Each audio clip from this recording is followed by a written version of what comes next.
I was sitting in my favorite coffee shop on a Tuesday afternoon scrolling through Instagram when my whole world cracked open. I tried to tag my girlfriend Megan in a photo from our weekend trip, but her account would not show up. I searched her name. Nothing.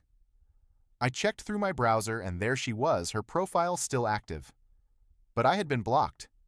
2 years together and she erased me like I never existed. Why would the woman I loved do this?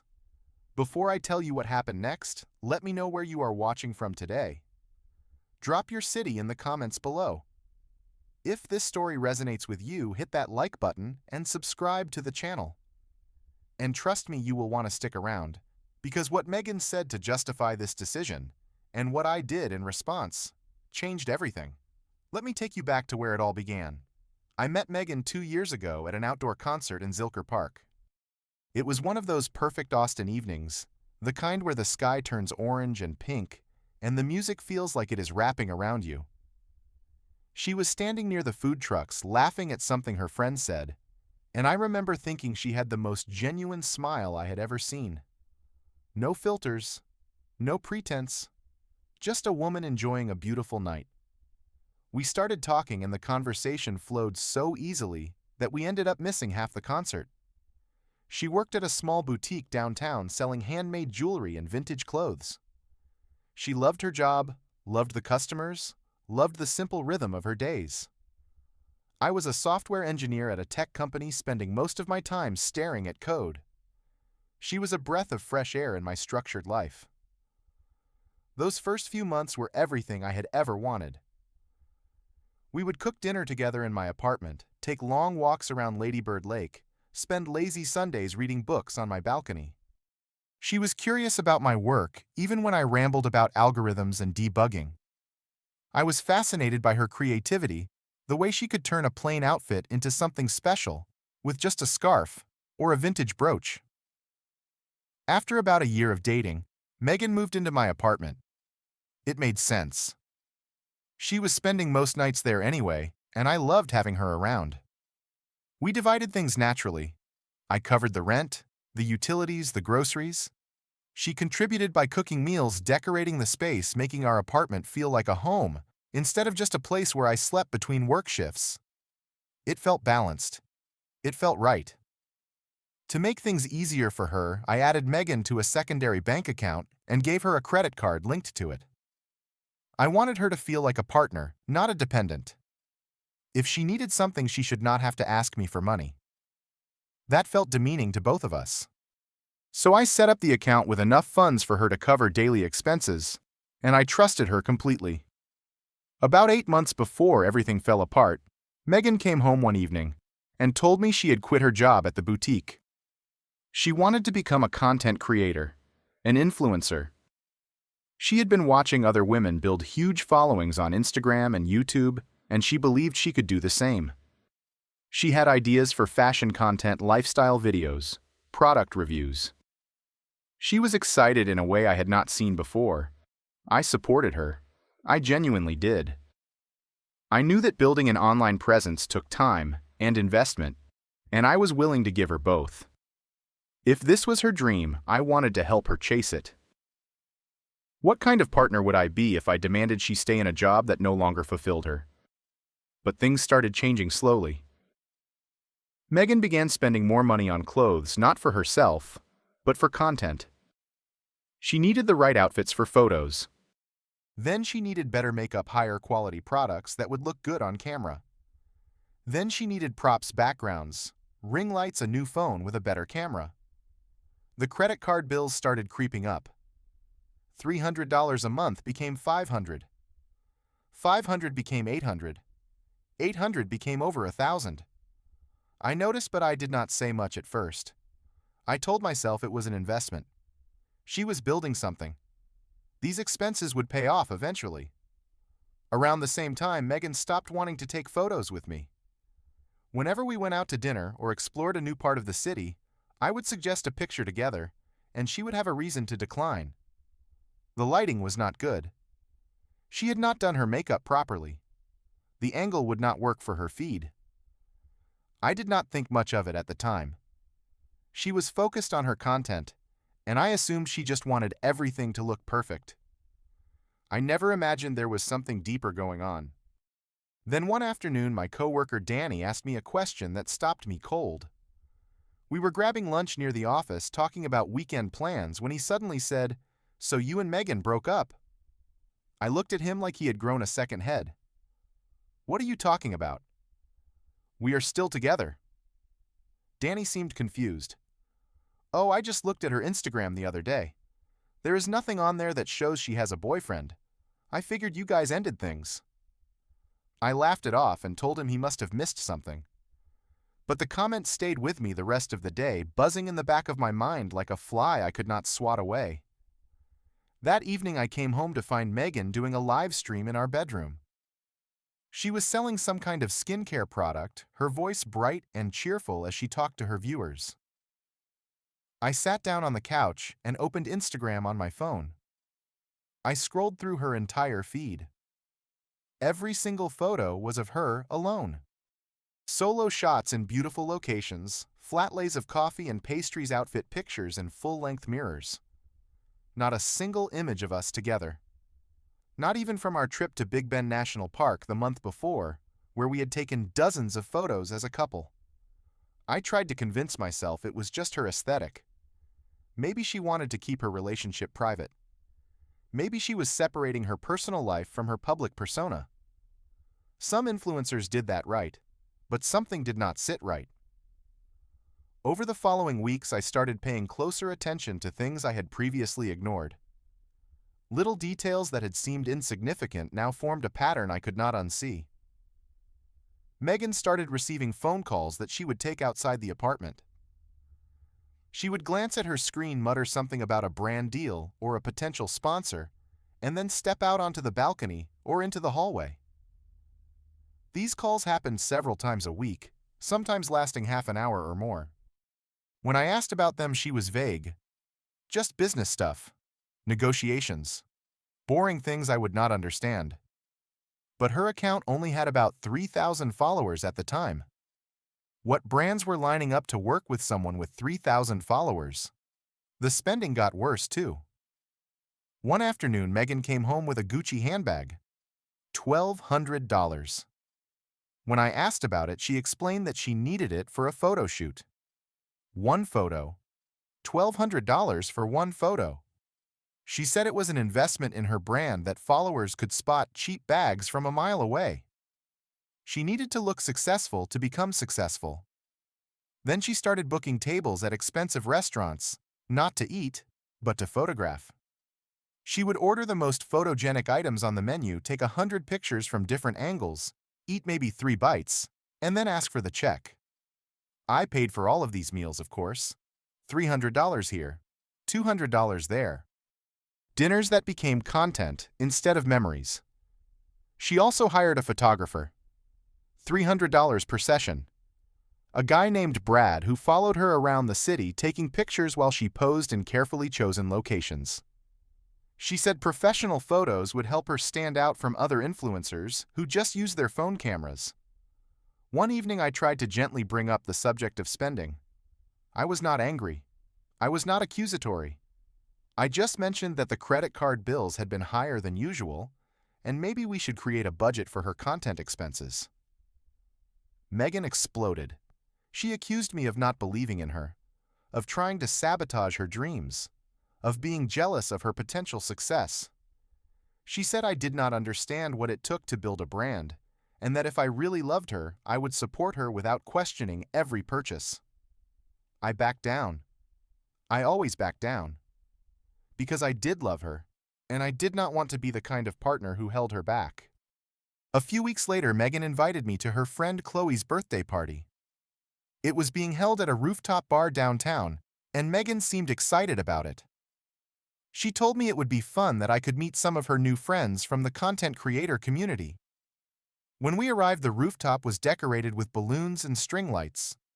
About 30 people were there, most of them women in their 20s, all of them beautiful and polished in that Instagram way. Megan led me through the crowd, introducing me to a few people, but something felt off. She seemed distracted, constantly looking around for someone. Then she told me that the main table, the one where Chloe and her closest friends were sitting, was reserved for the content team. She suggested I grab a drink at the bar and find a spot at one of the side tables. She would come check on me in a bit. I stood there for a moment processing what she had said. My girlfriend of nearly 2 years had just asked me to sit at a separate table at a party because I was not part of her content team. I did not argue. I just nodded and walked to the bar. From my spot at a corner table, I watched Megan take her place next to Chloe. They laughed, they posed for photos, they clinked glasses and made toasts. And sitting on Megan's other side was a man I had never seen before. Tall, well-dressed, with the kind of effortless confidence that comes from knowing you look good on camera. His arm draped casually over the back of her chair, and at one point he leaned in and whispered something that made her throw her head back in laughter. I sat alone nursing my drink, feeling like a stranger at a party I had been invited to. On the way home, I asked about the man. Megan rolled her eyes and told me his name was Brad, the photographer, the one she had been hiring for $300 a session.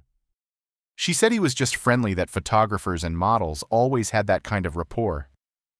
She told me to stop being so insecure. She told me I was imagining things. But I was not imagining the way his hand had rested on her shoulder. I was not imagining the way she had leaned into him instead of pulling away. Then came the afternoon at the coffee shop. The afternoon that changed everything. I was sitting at my usual table working on my laptop between meetings when I decided to take a break and scroll through Instagram. I had taken a few photos on our recent trip to Big Bend, and I thought it would be nice to post one and tag Megan. A simple gesture. A public acknowledgement that we were together. But when I tried to tag her, her account did not appear. I searched for her username directly.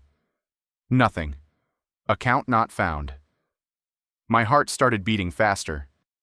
I opened a browser on my laptop and searched for her profile that way. And there it was. Her account fully public with over 9,000 followers now. But I could not see it from my own Instagram, because she had blocked me. I created a new account with a random username and looked at her profile again. Her latest post was from 2 days ago. A photo of her at Uchi, the expensive sushi restaurant I had taken her to the week before. The caption said, "Treating myself." No mention of me. No acknowledgement that I had paid the $300 bill while she took 45 photos of the omakase platter. I scrolled further back. Every photo that had ever included me was gone. Deleted. Cropped. Erased. The trip to Big Bend where we had watched the sunrise together. The weekend in Fredericksburg where we went wine tasting. My birthday dinner from 6 months ago. All gone. 2 years of our life together had been surgically removed from her online presence, and I had not even known it was happening. I drove home that evening with my hands tight on the steering wheel. My mind was racing, jumping between anger and confusion, and a deep aching hurt that I could not quite name. Part of me wanted to believe there was some explanation. Maybe her account had been hacked. Maybe this was some kind of mistake. But I knew it was not. When I walked into the apartment, Megan was sitting on the living room floor, surrounded by shopping bags. She was filming an unboxing video, her voice high and excited as she pulled items out of tissue paper. A Prada bag, a pair of red-soled Louboutin heels, more designer items that would end up on the credit card I paid for. I stood in the doorway for a moment just watching her. She did not even notice I was there. "Megan," I said, keeping my voice calm. "Did you block me on Instagram?" She did not look up from the camera. "Yeah," she said, like I had asked if she had bought milk. My aesthetic did not really fit with having a boyfriend in the picture. Followers engage more with single women. It is just business. I felt something cold settle in my chest. "Aesthetic," I repeated. "So I am bad for your aesthetic." She finally stopped filming and looked at me with an expression of mild annoyance. "Do not make this into a big thing, Pete. I am trying to build a brand here. You should be happy for me." When I blow up, you will benefit too. I paid for everything you are unboxing right now, I said. I paid for the restaurants where you take your photos. I paid for Brad to follow you around with a camera. I pay for this apartment, this furniture, the food in the refrigerator. And you are telling me I do not fit your aesthetic. Megan stood up and crossed her arms. See, this is exactly why I did not tell you. I knew you would make it about money.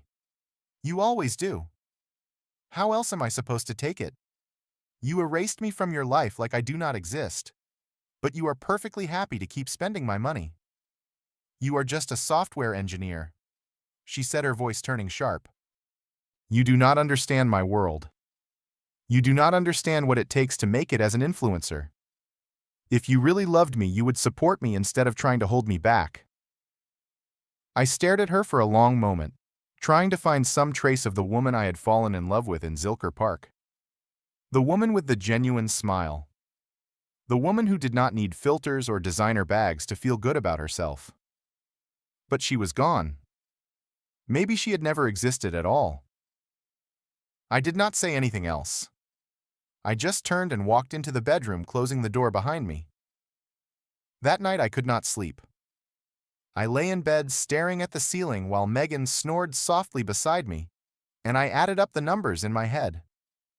Rent, utilities, groceries, her credit card bills, the restaurants, the photographer, the clothes, the accessories. In the 8 months since she had quit her job, I had spent over $40,000 supporting her dreams. And in return, she had deleted me from her existence. She had treated me like an embarrassment. She had blocked me so that potential followers would not know she had a boyfriend who was not good-looking enough or interesting enough to fit her carefully curated image. I was invisible to her. Invisible except for my bank account. And in that moment, lying in the dark, I made a decision. If I did not exist in her world, then my money did not need to exist there either. The next morning, I woke up early and went straight to my computer. Megan was still asleep, and I worked in silence, making phone calls and sending emails. First, I called the bank. I explained that I needed to remove an authorized user from my secondary account and cancel the credit card linked to it. The representative processed everything in about 15 minutes. Then I changed all the passwords. Netflix, Spotify, Amazon Prime, Hulu, every streaming service, every subscription, every account that I had been paying for and sharing with her. New passwords on everything. I called my car insurance company and removed Megan from the policy. She had been driving my old car since hers broke down 6 months ago. That ended now. Finally, I contacted my landlord. I explained that Megan would be moving out within 30 days. She was not on the lease. She had no legal right to the apartment. I asked for a formal written notice that I could provide to her when the time came. By 9 in the morning, everything was done. Megan was no longer connected to any part of my financial life. I went to work as usual. I did not say anything to her before I left. I knew she had plans to go shopping that afternoon. She had been talking about a sale at Nordstrom for days. I just kissed her on the forehead while she slept and walked out the door.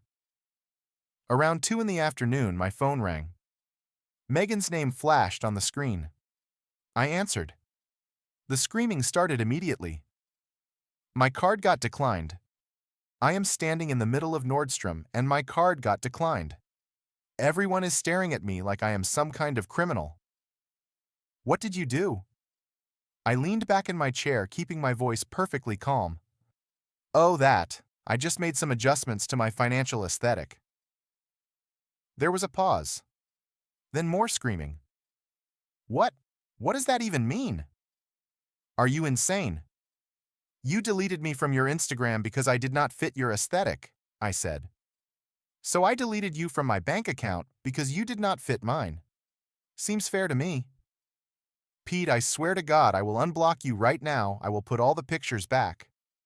Just fix this. It is not about the pictures, Megan. It is about the fact that you saw me as an ATM, not a partner. You were ashamed of me in public while being perfectly happy to spend my money in private. That is not a relationship. That is exploitation. I am holding over $2,000 worth of stuff at the register. They are going to call security. Then I suggest you put it back and walk away. Welcome to reality. I hung up and returned to my work. Megan came home that evening looking like a storm cloud. Her mascara had run down her cheeks, and her eyes were red and swollen. She found me in the living room where I had stacked her suitcases by the door. "You are really doing this," she said, her voice hoarse. "Over Instagram." "It is not about Instagram," I replied. "It is about respect. It is about the fact that you treated me like something to be hidden instead of someone to be proud of." She tried crying. She tried apologizing. She promised to change, to post pictures of us, to never block me again. But I had heard enough promises over the past 2 years. I had watched her become someone I did not recognize, and I had funded the transformation every step of the way. When the tears did not work, her tone shifted. The softness melted away, replaced by something hard and bitter. "You will never find anyone as good as me," she spat. "You are boring. You are average. No one is going to want some nerdy software guy who sits at a computer all day. I did you a favor by dating you." "Maybe," I said, "but at least I will be boring and average with my own money in my own bank account." I handed her the notice from the landlord. 30 days. She could stay until the end of the month, and then she needed to find somewhere else to live. She grabbed the paper, crumpled it in her fist, and stormed into the bedroom to pack. Over the next few days, Megan moved in with Chloe. She posted vague stories on Instagram about toxic relationships and fake people. A few mutual acquaintances reached out to ask what had happened. I did not explain. I did not feel the need to defend myself or tell my side of the story. The people who knew me would understand. Everyone else could think whatever they wanted. The first week after she left was strange. The apartment felt too quiet. I kept expecting to hear her voice, to smell her perfume, to find her filming something in the corner of the living room. The absence was almost physical, like a missing limb. I questioned myself constantly. Had I been too harsh? Should I have given her another chance? Was I wrong to cut her off so completely? But then I would look at my bank statements. I would see the thousands of dollars that had flowed out of my account and into her curated fantasy life. And I would remember how she had looked at me when she said I was not good enough for her aesthetic. I was not wrong. I had just finally started respecting myself. Slowly, I rebuilt my life. I started going to the gym again. I reconnected with friends I had neglected during the relationship, guys who Megan had never liked because they were not Instagram-worthy. Danny invited me to join a weekend hiking group, and I found myself looking forward to Saturday mornings in ways I had forgotten. I started cooking for myself again, experimenting with recipes I found online. One day I brought leftovers to work, and a coworker named Harper complimented my meal. We started talking about food, then about other things, and I remembered what it felt like to have a conversation with someone who actually listened. I was not looking for another relationship. I was just learning to be comfortable with myself again. Learning that my value was not determined by whether someone wanted to post me on their feed. A few months later, Danny showed me Megan's Instagram during lunch. Her follower count had dropped to around 2,000. Her posts were no longer polished photos at expensive restaurants. Now she was selling cheap jewelry and discount clothing from her small room at Chloe's apartment. The Gucci and Prada were gone. The designer lifestyle was over. I did not feel happy about it. I did not feel vindicated or satisfied. I just felt a quiet sense of relief that I had gotten out when I did. Looking back, I learned something important from the whole experience. Real love does not need to be posted online to be valid. But if someone is ashamed of your existence while happily accepting your support, that is not love. That is just using someone. You deserve to be with someone who is proud to be with you. Someone who does not hide you away for the sake of an aesthetic. Someone who sees you as a partner, not an accessory or a sponsor. Your worth is not measured by how many pictures you appear in on someone else's feed. Your worth is measured by how you treat people and how you allow yourself to be treated. I am sitting in that same coffee shop now, the one where I discovered the truth. But this time I am smiling. I am at peace. I posted a picture of my coffee this morning with a simple caption: "New beginnings, no filter needed." And that is the truest thing I have ever written. So let me ask you this. Have you ever been made to feel invisible by someone who should have celebrated you? Have you ever supported someone who took everything you gave without giving anything back? Drop your story in the comments. I would love to hear from you. If this story meant something to you, please hit that like button. It helps more than you know. Subscribe to the channel if you have not already, and share this video with someone who might need to hear it today. Thank you for spending this time with me. I hope you never have to learn this lesson the hard way, but if you do, I hope you remember that you are worth more than someone else's aesthetic. Take care of yourselves, and I will see you in the next one.